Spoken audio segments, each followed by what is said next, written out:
देखो कल अपन ने चर्चा की थी, प्रीवियस वीडियो में अपन ने देखा था विद्युत क्षेत्र के बारे में और अपन ने उसका सदिश रूप भी देखा था। तो एक बिंदु आवेश कितना विद्युत क्षेत्र उत्पन्न करता है हमने देखा, के क्यू ई बराबर के क्यू अपॉन आर स्क्वायर। हमने उसका सदिश रूप भी देखा और हमने उसके घटकों के रूप में भी देखा। अब मान लीजिए विद्युत क्षेत्र है वो त्रिविमीय ज्योमेट्री में एक्स वाई और जेड कोऑर्डिनेट सिस्टम में कितना विद्युत क्षेत्र बनेगा। ठीक वो पहले वाला टॉपिक ही है, लेकिन अपन उसमें देखते हैं थोड़ा सा और मॉडिफिकेशन। मान लो इस निर्देश तंत्र के मूल बिंदु पर कोई आवेश Q रखा हुआ है और इससे r दूरी पर अपने पास बिंदु P है।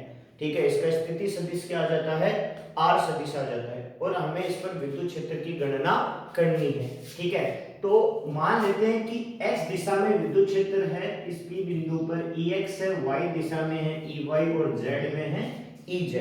तो अपने पास E सदिश क्या आ जाएगा, E सदिश बराबर आ जाएगा Ex I cap plus Ey J cap plus Ez K cap. ये अपने पास इसके घटक आ जाते हैं। ठीक है, तो और यहाँ R जो सदिश है, R सदिश क्या हो जाएगा अपने पास X I cap plus Y J cap plus Z K cap.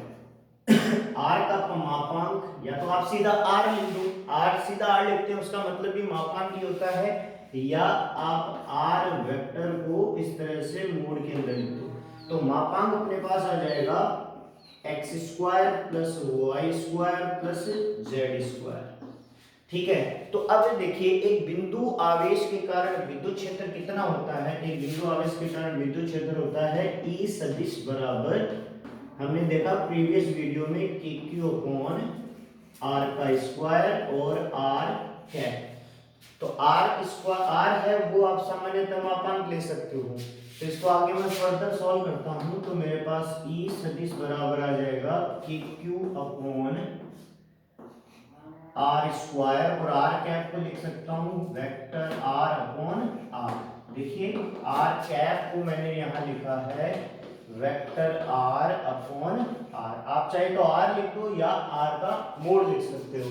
तो ये क्या हो जाएगा अपने पास E बराबर के क्यू अपॉन आर क्यू हो जाएगा। देखिए भाई आधार समान होता है तो घातें जुड़ जाती है, आर स्क्वायर है और आर है तो ये हो जाएगा आर कैप क्यू और इधर आ जाएगा आर सदिश।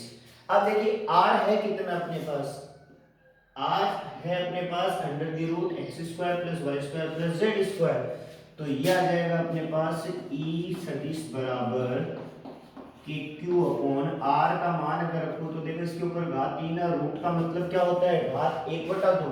तो ये अपने पास आ जाएगा x square plus Y square plus Z square की घात 3/2 और इधर आ जाएगा अपने पास एक्स आई cap plus y j cap plus z की कैप। ये अपने पास E का मान आ जाता है। तो E का जगह है क्या मेरे पास, देखो E क्या लिया है मैंने, E एक्स आई cap plus E Y Z cap plus E Y Z cap plus E Z की कैप। तो मैं E का मान रखता हूँ क्या आ जाता है वेक्टर में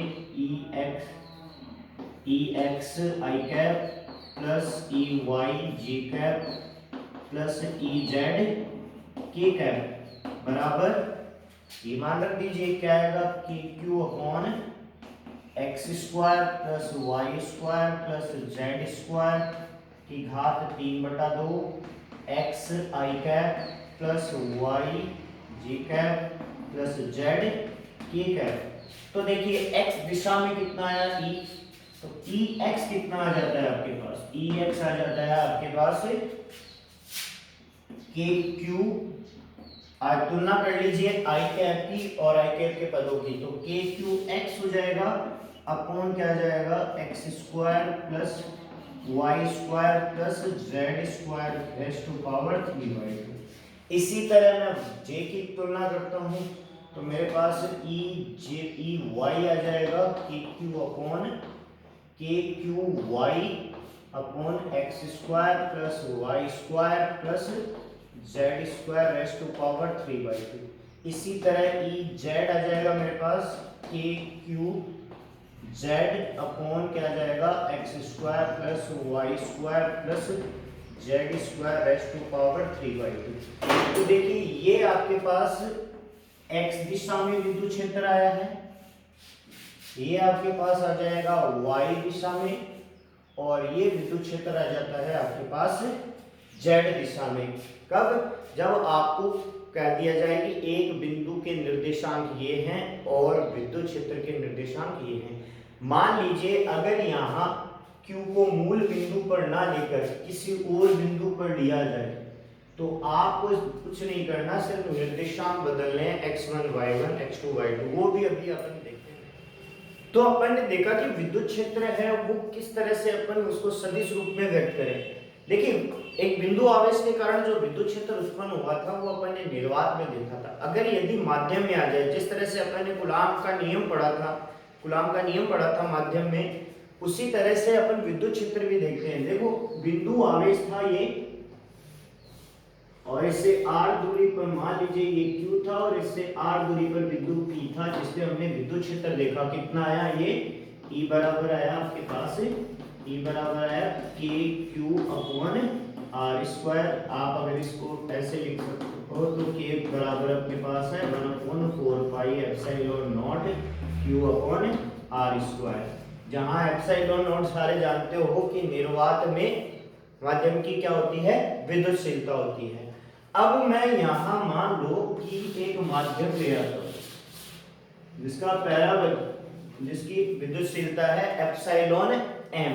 तो अपने पास इसको मान लिया मैंने वायु में है ये E, तो माध्यम में कितना आ जाएगा? Em बराबर आ जाएगा फिर से 1/4 pi epsilon m q upon r square. समीकरण आ जाता है 2।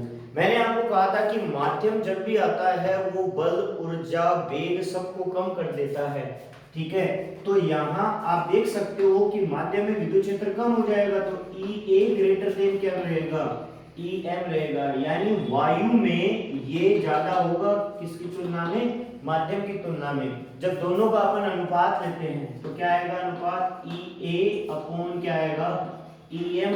तो EA अपॉन EM क्या होगा? अगेन वही जिस तरह से अपन ने कूलाम के नियम में देखा, तो EA अपॉन EM आएगा अपने पास 1/4 pi epsilon not q upon r square into क्या आ जाएगा? 4 pi epsilon m r square upon q। तो ये सारे यहाँ देखिए q से q कैंसिल हो रहा है, 4 पाई कैंसिल हो रहा है, r स्क्वायर कैंसिल हो रहा है, तो अपने पास EA अपॉन EM कितना आ जाएगा? Epsilon m upon epsilon not, ठीक है। और इस epsilon m upon epsilon not को अपन क्या कहते हैं? देखिए EA अपॉन EM, इसको अपन कह सकते हैं एप्सिलॉन r। तो हमने कूलाम के नियम में भी यही देखा था कि FA अपॉन FM बराबर क्या होता है? एप्सिलॉन r होता है। तो कहानी सिर्फ इतनी सी है कि माध्यम आने पर, जिस तरह से कूलाम के नियम में अपन ने देखा था कि माध्यम आने पर माध्यम में बल है वो उस माध्यम के परावैद्युतांक के तुलना में कम हो जाता है, ठीक उसी तरह से माध्यम के अंदर है विद्युत क्षेत्र भी है एप्सिलॉन r टाइम्स कम हो जाता है। अब अपन देखते हैं कि अगर हमारे पास आवेशों का एक समूह आ जाए तब अपन विद्युत क्षेत्र की गणना कैसे करेंगे? तो विद्युत क्षेत्र की गणना ठीक उसी तरह से की जाएगी जिस तरह से अपन ने कूलाम के नियम में देखा था। कूलाम के नियम में हमारे पास बहुल आवेश आए थे और हमने देखा था कि F जो आया था कुल, वो सभी आवेशों पर लगने वाले बलों के बीजगणितीय योग के सदिश योग के तुल्य था। ठीक उसी प्रकार विद्युत क्षेत्र भी बहुल आवेशों के कारण सदिश योगी होता है। मान लो ये बिंदु, एक कोई बिंदु P लिया है आपने, ठीक है, और इस बिंदु P पर का जो स्थिति सदिश लिया है वो हमने r0 लिया है। अब मैं क्या करता हूं, यहां मेरे पास बहुत सारे आवेश हैं, ठीक है, Q1, इस बिंदु P पर मैंने परीक्षण आवेश रखा है Q1 Q2, इस तरह से मेरे पास ये आ जाएगा Q2, और इसी तरह से n जो आवेश आएगा वो क्या आ जाएगा Qn। तो देखिए Q1 के कारण विद्युत क्षेत्र की तीव्रता ये आएगी, Q2 के कारण ये आएगी और Q3 के कारण ये आएगी। तो विद्युत क्षेत्र की तीव्रताएं क्या हो जाएगी, E1, E2, E3 इस तरह से। तो अध्यारोपण का सिद्धांत क्या कहता है कि इस बिंदु P पर जो विद्युत क्षेत्र होगा वो कितना होगा, कुल विद्युत क्षेत्र होगा, सभी विद्युत क्षेत्र का सदिश योग होगा, अर्थात E बराबर आएगा E1 plus E2 plus and so on plus En। इसे अपन लगा देते हैं समीकरण 1। और ये फॉर्मूला भी आपको ध्यान में रखना है कि ये कुल जो विद्युत क्षेत्र होगा सभी विद्युत क्षेत्र के सदिश योग के तुल्य होगा। ठीक है, अब मान लेते हैं कि ये Q1 जो आवेश है इसका स्थिति सदिश R1 है, इसी तरह Q2 का स्थिति सदिश R2 ले लिया मैंने, और N आवेश का स्थिति सदिश मैंने ले लिया Rn। तो हमने देखा था कि कुल बल कितना है अपने पास, F बराबर आ जाएगा, ये मान लेते हैं Q0 पर Q1 आवेश कितना बल लगा रहा है, F01 प्लस F02, इसी तरह से Nवे आवेश के कारण क्या लगेगा, F0n। ये अपन ने ऑलरेडी डिस्कस किया हुआ है, इसके बारे में ज्यादा जानकारी के लिए आप मेरे प्रीवियस वीडियो को देखिए जिसमें मैंने कूलाम के नियम के सदिश रूप को बताया था, तो आपको और जानकारी मिल जाएगी। तो ये अपने पास F आ जाता है, इसको मैं और एक्सप्लोर करता हूं तो मेरे पास F क्या आ जाएगा, F इज इक्वल टू आ जाएगा, देखिए F01 क्या हुआ था कि Q0 Q1 अपॉन क्या आएगा R01 माइनस R1 का whole cube, R01 vector minus R1 vector. ये कैसे आया आपको फिर से रिक्वेस्ट कर रहा हूं, आप प्रीवियस वीडियो में देखिएगा, उसमें हमने इसको पूरा एक्सप्लोर किया हुआ है। इसी तरह से मेरे पास n जो आएगा वो कितना आएगा, KQ0 QN अपॉन क्या आ जाएगा V R0 माइनस RN का whole cube, R0 minus RN। ठीक है, ये अपने पास F आता है। तो विद्युत क्षेत्र की परिभाषा क्या कहती है, इसको समीकरण नंबर दे देते हैं 2।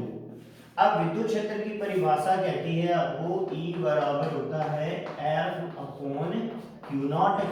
ठीक है, तो F का मान रखिए, यहाँ पर F का मान ये है तो आप ये मान रखते हैं, तो E सदिश बराबर, देखिए 1 अपॉन Q को मैं एक बार बाहर रख लेता हूँ, बचेगा क्या मेरे पास F कितना आ गया, KQ1 R0 माइनस R1 का मोड का होल क्यूब है ये,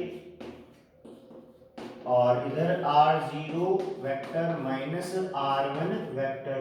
इसी तरह n भी टर्म में क्या आएगा, KQN upon R0 minus RN का होल क्यूब, और इधर आएगा R0 माइनस RN वेक्टर, और ये ब्रैकेट। अब अपन देख सकते हैं कि यहाँ मैंने Q0 नहीं लिया, सॉरी, यहाँ ये Q0 आ रहा है, तो पूरी टर्म में क्या कॉमन आएगा, Q0 कॉमन आएगा, और बाहर भी Q0 है, तो Q0 से Q0 कैंसिल हो गया, तो E vector is equal to क्या आ जाएगा आपके पास, E वेक्टर आ जाएगा KQ1 upon R0 vector minus R1 vector का whole cube, R0 vector minus R1 vector. इसी तरह क्या आएगा दूसरे आवेश के लिए, KQ2 R0 minus R2 R0 minus R2। तो nवी टर्म के लिए क्या आ जाएगा, plus KQN upon R0 minus RN का होल क्यूब, और इधर आएगा R0 vector minus RN vector. ये फॉर्मूला आपको ध्यान में रखना है कि n आवेशों के कारण कुल विद्युत क्षेत्र कितना होता है, E1 plus E2 plus and so on En, या आप इसको वेक्टर फॉर्म में इस तरह से लिख सकते हो। तो अगर यहाँ पर मैं देखूं तो ये है क्या, नॉर्मली समेशन है, summation I is equal to 1 to n के कॉमन है पूरी टर्म में, तो QI upon R0 minus RI का होल क्यूब, और R0 माइनस RI, ये आपके पास विद्युत क्षेत्र आ जाता है, किसके कारण, बहुल आवेशों के कारण। अब इस पे आधारित बहुत सारे क्वेश्चन पूछे जाते हैं, ठीक वैसे ही कूलॉम के नियम पे, जैसे त्रिभुज दे देगा आपको, उस पे 3 कोनों पर आवेश रखे जाएंगे, आयत दे देता है, तो कहीं पर भी आपको 2 से अधिक का, एक से अधिक, यहाँ 2 की बात नहीं हो रही है, यहाँ 1 से अधिक आवेश आते ही है, आप किसके साथ जाओगे, अध्यारोपण के सिद्धांत के साथ जाओगे। 2 से अधिक 1 से अधिक आवेश आते हैं, 2 आवेश दे दिए और एक परीक्षण आवेश आएगा, तो हमें इस नियम के साथ जाना है। कूलॉम के नियम पे आधारित, विद्युत क्षेत्र के नियम पर आधारित अपन प्रॉब्लम सॉल्विंग भी करेंगे। तो अभी हमने देखा कि विद्युत क्षेत्र है बहुल आवेशों के कारण कितना होता है, इससे पहले अपने बहुल आवेशों के कारण लगने वाले बल की भी बात की। तो अब इस आवेशों के समूह हैं या इनके कारण चालकों पर क्या प्रभाव होता है, या कि किसी चालक को आप विद्युत क्षेत्र में रख दो या किसी चालक को आप आवेश दो, तो उस स्थिति में उसके ऊपर क्या प्रभाव पड़ेंगे। तो हम देखते हैं चालक स्थिर वैद्युत की, चालक स्थिर वैद्युत की देखते हैं कि हम चालकों की विद्युत क्षेत्र के अंदर उसके क्या गुण होते हैं, या किसी चालक को आप आवेशित करते हो तो उसके आवेशों पर क्या प्रभाव पड़ते हैं। देखिए सबसे पहली बात, जब भी किसी चालक को आवेशित किया जाएगा, किसी भी चालक को आवेशित किया जाएगा, तो उस आवेशों का वितरण है वो चालक के पृष्ठ पर होगा हमेशा, ना तो चालक के भीतर रहेगा ना किसी और जगह रहेगा। किसी भी चालक को अगर आप आवेशित करोगे तो आवेश हमेशा उसकी सतह पर या पृष्ठ पर मिलेंगे। यानी आपको कह दिया जाए कि हम किसी चालक को आवेशित करते हैं तो आवेशों का वितरण कहाँ होगा, तो आपको जवाब देना है कि आवेशों का वितरण चालक के पृष्ठ पर होगा, वो भी समान रूप से क्यों होगा, क्यों होगा। देखिए अगर मान लीजिए मेरे पास कोई धनावेश है, अब मैं इस धनावेश के पास में एक और धनावेश रखता हूं, तो दोनों आवेशों में क्या होगा, प्राकृतिक रूप से इन दोनों में होगा प्रतिकर्षण। तो प्रतिकर्षण का बल अधिक होने की वजह से हमें क्या करना पड़ेगा, एक बाह्य बल लगाना पड़ेगा, जिसके कारण इनकी स्थितिज ऊर्जा बढ़ जाएगी। तो ध्यान रखना, किसी भी वस्तु की अगर स्थितिज ऊर्जा बढ़ जाती है तो वो स्थितिज ऊर्जा, बढ़ी हुई स्थितिज ऊर्जा उसके स्थायित्व को कम करती है। आप किसी वस्तु को जमीन पे पड़ी है, सतह पे है, आप उसको h ऊंचाई पे लेके जा रहे हो, आप उसकी क्या बढ़ा रहे हो, स्थितिज ऊर्जा। स्थितिज ऊर्जा बढ़ जाएगी, वो अस्थायी हो जाएगा, यानी अब वो गति करने के लिए बाध्य हो जाएगा। स्थितिज ऊर्जा गतिज ऊर्जा में बदलती है, और जब तक संपूर्ण स्थितिज ऊर्जा और गतिज ऊर्जा जीरो नहीं हो जाए वो विराम अवस्था में नहीं आता है। आप किसी भी वस्तु को गति कराते हो तो स्थितिज ऊर्जा देते हो, गतिज ऊर्जा में बदलती है। तो स्थायी अवस्था में कोई वस्तु कब आती है, जब तक कि उसकी स्थितिज ऊर्जा शून्य न हो जाए। यानी हम कह सकते हैं कि स्थितिज ऊर्जा या स्थायित्व, इन दोनों में रिलेशन क्या होता है, इनवर्सली प्रोपोर्शनल होते हैं दोनों, कि स्थायित्व और स्थितिज ऊर्जा, इन दोनों में व्युत्क्रमानुपाती संबंध होता है। यानी अगर आप किसी वस्तु की स्थितिज ऊर्जा बढ़ाते हो तो उसका स्थायित्व क्या हो जाएगा, कम हो जाएगा। स्टेबिलिटी और पोटेंशियल एनर्जी दोनों में इनवर्सली रिलेशन होता है। तो अब आपको ये बात समझ में आ जाती है कि हम अगर दो धनावेश पास में रखते हैं तो उनकी स्थितिज ऊर्जा बढ़ी हुई है तो उनका स्थायित्व क्या हो जाएगा, कम हो जाएगा। तो अब स्थायी अवस्था में आने के लिए आवेश जो है वो अपनी स्थितिज ऊर्जा को कम करने का प्रयास करते हैं। कब किया जा सकता है, जब ये आवेश एक दूसरे से दूर भागे। इसलिए हम कहते हैं कि जब आप किसी चालक को आवेश देते हो तो आवेश का वितरण समान रूप से पृष्ठ पर हो जाता है। क्यों हो जाता है समान रूप से, क्योंकि ये अधिकतम दूरियों पर चले जाते हैं एक दूसरे। क्यों जाते हैं अधिकतम दूरियों पर, क्योंकि वो क्या होना चाहते हैं, स्थायी होना चाहते हैं, और स्थायी होने के लिए उनकी स्थितिज ऊर्जा क्या होनी चाहिए, कम होनी चाहिए। आवेश की बात नहीं, कोई भी वस्तु है वो तभी स्थायी रह सकती है जब उसकी स्थितिज ऊर्जा न्यूनतम हो। ठीक है, तो चालकों की स्थिर वैद्युत की अपन देखते हैं तो वो हमें एक इंफॉर्मेशन देती है कि चालक को जब आवेशित किया जाता है तो आवेशों का वितरण उसके पृष्ठ पर समान रूप से हो जाता है, पहली। दूसरी बात यह आती है स्थिर वैद्युत की के अंदर कि किसी भी चालक के अंदर विद्युत क्षेत्र जो होता है वो शून्य होता है हमेशा। ध्यान रखना, किसी भी चालक चाहे खोखला हो, चालक चाहे ठोस हो, किसी भी चालक के अंदर विद्युत क्षेत्र नहीं होगा, विद्युत क्षेत्र केवल चालक की सतह के बाहर होगा।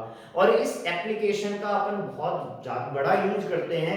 जो सेंसिटिव इंस्ट्रूमेंट होते हैं, उपकरण होते हैं, संवेदी उपकरणों को खोखले चालक के अंदर रख दिया जाता है, जिससे वो विद्युत क्षेत्र से प्रभावित नहीं हो। मान लीजिए बारिश हो रही है और बिजली चमक रही है और आपको कहा, आप बताइए कौन सी जगह उस स्थिति में सुरक्षित रहेगी।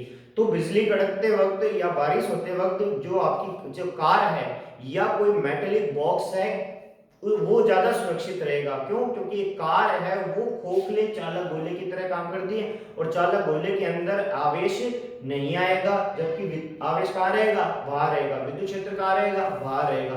तो बारिश के मौसम में सुरक्षित रहना कहाँ है? गाड़ी के अंदर, ना कि गाड़ी के बाहर। तो चालकों की ये स्थिर विद्युत क्या आती है कि चालकों के अंदर विद्युत क्षेत्र है वो हमेशा क्या होता है?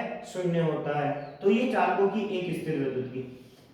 अगली बात आती है कि जब चालक को आवेशित किया जाता है तो आवेश का वितरण किस तरह से होता है। देखिए, हमने देखा कि अगर आपके पास एक से ज्यादा आवेश आ जाए उस स्थिति में हम बल की गणना करते थे। बल कितना आया था हमारे पास? F01 + F02 and so on F0n। इसी तरह हमारे पास विद्युत क्षेत्र भी आया। कितना आया विद्युत क्षेत्र? E बराबर E1 + E2 + E3 and so on plus En। आवेशों का अगर कोई निकाय दे दिया आपको या असेंबली आ जाए तो हम बल और विद्युत क्षेत्र का कैसे गणना करेंगे? अध्यारोपण के सिद्धांत से। लेकिन आवेश कितने? आवेश मान लीजिए आपको कह दे कि किसी चालक को आपने 10 लाख आवेश दिए हैं, तो आपको इसको जोड़ना पड़ेगा F01 + F02 + F0 कहां तक? 10 लाख। ऐसे विद्युत क्षेत्र कहां तक जोड़ना पड़ेगा? 10 लाख। तो इस स्थिति के अंदर हमारी जो गणनाएं हैं वो काफी जटिल हो जाती है। उस स्थिति के अंदर करेगा तब हम जाते हैं एक नए सिद्धांत के साथ जिसे अपन कहते हैं आवेश वितरण। तो आवेश वितरण लगभग हम समझ चुके हैं कि किसी भी चालक को जब आप आवेशित करोगे तो आवेश का जो वितरण है वो चालक के पृष्ठ के या सतह से हो जाता है। लेकिन अब चालक की सेप अलग अलग होती है। किसी चालक का क्षेत्रफल होता है, किसी चालक की लंबाई होती है, किसी चालक के अंदर आयतन होता है। तो इन स्थितियों में हम आवेशों का वितरण कैसे गणना करेंगे? पहली चीज तो ये तो कंफर्म हो जाती है कि अगर आवेश बहुत ज्यादा मात्रा में है, आप काउंट नहीं कर सकते, उस स्थिति में हम अध्यारोपण के सिद्धांत के साथ नहीं जाएंगे। उस स्थिति में हम जाएंगे आवेश वितरण के साथ। तो आवेश वितरण क्या होता है ये हम देखते। तो हमने आवेश वितरण देखा। आवेश वितरण क्या होता है इसको समझते हैं।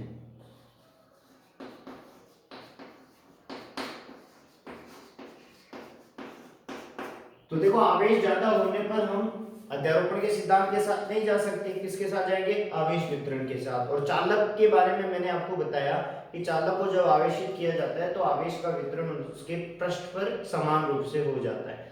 तो बहुत सारे आवेश ले तो हम किसके साथ जाए? तब हम एक नई राशि के साथ जाते हैं, उसको बोलते हैं आवेश घनत्व। यानी अब हम आवेश ना लेकर क्या लेंगे? आवेश घनत्व। यह आवेश घनत्व आवेशों की संख्या से बदल गया है। पहले हम आवेशों की संख्या देते थे Q1 Q2 Q3 and so on. अब हम आवेश की संख्या ना लेकर अपन देखेंगे कि आवेश घनत्व कितना है। मान लीजिए आपको कहा जाए कि आपके घर में कितने लोग हैं, तो आप कहोगे सर आप गिनती कर सकते हो। आपको कहे आपके मोहल्ले में कितने लोग हैं, आप गिनती कर सकते हो। लेकिन आपको कहे कि आपके शहर में, आपके गांव में, आपके जिले में, आपके राज्य में या आपके देश में कितने लोग हैं, तो आपको अगर ये टास्क मिले तो काउंट करने में शायद डिफिकल्टी होगी। लेकिन आपको कहे कि जनसंख्या घनत्व कहाँ ज्यादा है, तब आप बता सकते हो कि भाई इस एरिया में ज्यादा लोग रहते हैं। जैसे बड़े शहरों में, मेट्रो सिटी में लोग ज्यादा रहते हैं, तो वहां हमने काउंट नहीं किया, वहां अप्रोक्सीमेटली हम ये बता सकते हैं कि यहाँ लोग ज्यादा रहते हैं और यहाँ लोग कम रहते हैं। तो वो अपन घनत्व के साथ जाते हैं। तो जब भी चीजें ज्यादा हो जाती है, अपन काउंटेबल नहीं होती है, तो अपन डेंसिटी के साथ जाते हैं, घनत्व के साथ जाते हैं। तो हम आवेश की संख्या के साथ ना जाकर आवेश घनत्व के साथ जाएंगे। अब देखिए, चालक जो है, अगर किसी भी चालक के को आप आवेशित करते हो और आवेश का वितरण यदि उसके पृष्ठ पर होता है, और ऑब्वियसली चालक के पृष्ठ पर ही होगा, तब अपन जाएंगे पहली जो टास्क आती है वो आती है पृष्ठीय आवेश घनत्व। तो जो पहला वितरण है आवेश का वो क्या कहलाएगा, पृष्ठीय आवेश घनत्व, ठीक है। और इसको लिखा जाता है सिग्मा से, पृष्ठीय आवेश घनत्व को लिखा जाता है सिग्मा से। तो सिग्मा बराबर क्या होता है, सिग्मा बराबर होता है sigma Q upon epsilon, sorry sigma Q upon A, जहां सिग्मा क्यू क्या है, सिग्मा क्यू है भाई जितने भी आवेश हैं उन सब का योग, और ए है जो भी आपने पृष्ठ लिया है उसका पृष्ठीय क्षेत्रफल। ए बराबर क्या आ जाएगा, पृष्ठीय क्षेत्रफल। तो अगर किसी भी चालक के पृष्ठ पर आवेशों का वितरण होता है तो अपन किसके साथ जाएंगे, पृष्ठीय आवेश वितरण, यानी अपन सिग्मा क्यू बराबर क्या ले लेंगे, सिग्मा ए ले लेंगे। दूसरा है, बहुत सारे चालक आपको ऐसे मिलेंगे जिनकी लंबाई के अनुदिश आवेश का वितरण होता है, जैसे चालक छड़ ले ली, रोड ले ली, कोई चालक तार ले लिया और उनको आवेश दिया आपने, तब अपन कहेंगे कि हम आवेश के नए वितरण के साथ जाते हैं, इसे कहा जाता है रेखीय आवेश वितरण। और जो ये काम में लिया जाएगा वो कहलाएगा रेखीय आवेश घनत्व, इसको अपन क्या कहेंगे, रेखीय आवेश घनत्व, ठीक है। तो रेखीय आवेश घनत्व को लिखा जाता है लैम्डा से, तो लैम्डा बराबर क्या आ जाएगा आपके पास, लैम्डा बराबर आ जाएगा sigma Q upon L, L जहां सिग्मा क्यू बराबर वापस से वही बात Q1 प्लस Q2 जितने भी आवेश हैं, और एल उस चालक की लंबाई है जो आपने ली है, ठीक है। तीसरी बात, अगर कोई चालक आपको अचालक वस्तु दे दे, ध्यान रखना यहां शब्द बहुत इंपॉर्टेंट है, अचालक, अगर कोई अचालक वस्तु दे दे तब अपन जाएंगे आयतन आवेश वितरण के साथ, और जो घनत्व लिया जाएगा वो लिया जाएगा आयतन आवेश घनत्व, और इसको जनरली लिखा जाता है रो से।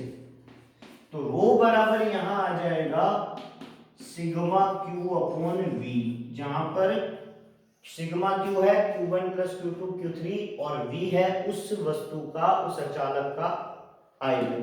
अब यहां ध्यान देने वाली बात है, बहुत ही इंपॉर्टेंट बात, पृष्ठीय आवेश घनत्व है, इसका यूज अपन करते हैं विद्युत क्षेत्र की गणना करने में सामान्य, और विद्युत क्षेत्र की गणना करने में किसमें, आपको कहे एक चालक गोला है, एक चालक पृष्ठ है, एक चालक आयत है, एक चालक त्रिभुज है, एक चालक घन है, घनाभ है, यानी ऐसी कोई भी वस्तु जो पृष्ठीय क्षेत्रफल रखती है और आवेशित है, और ध्यान देने वाली बात वो चालक है, तो हम किसके साथ जाएंगे, पृष्ठीय आवेश घनत्व के साथ। वापस से बताना चाहूंगा, पृष्ठीय आवेश घनत्व का उपयोग कब करेंगे, वस्तु कैसी हो, चालक होनी चाहिए, उसका पृष्ठीय क्षेत्रफल होना चाहिए, ये दो बातें अगर कोई वस्तु सेटिस्फाई करती है तो अपन किसके साथ जाएंगे, पृष्ठीय आवेश घनत्व के साथ, चालक होनी चाहिए।